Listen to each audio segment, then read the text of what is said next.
السلام عليكم ورحمة الله وبركاته. أخباركم يا شباب؟ قبل ما أتكلم، اللهم صل وسلم على سيدنا محمد وعلى آله وصحبه أجمعين.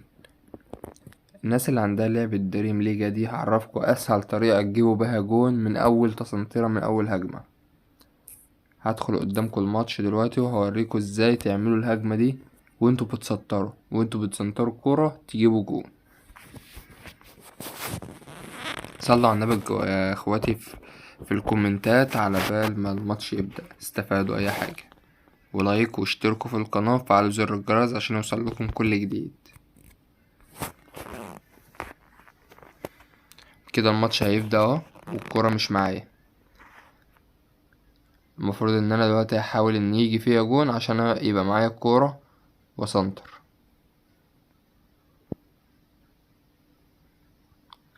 انا هسيبهم يدخلوا ويجيبوا هما جون عشان وقت الفيديو.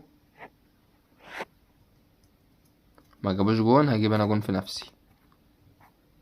تمام كده.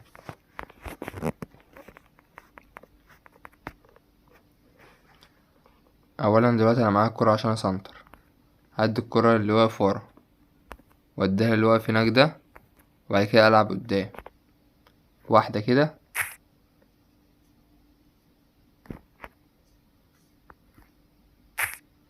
اوه، فاول.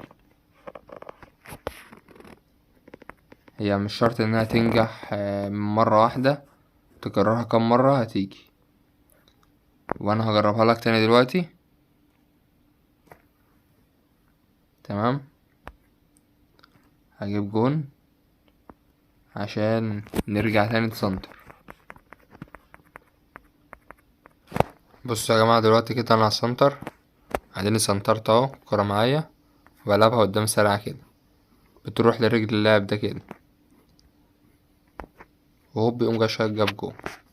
وبكده اسهل جون ممكن تجيبه في لعبة دريم ليجا. هعيدهالكوا تاني اهي. ادي الإعادة، بتسنتر وتستنى بالظبط قيمة ما اللاعب هيحاول ياخد الكرة منك، وبتقوم جاي رافعها قدام عند المنطقة. الاتنين مهاجمين، في واحد منهم هياخدها.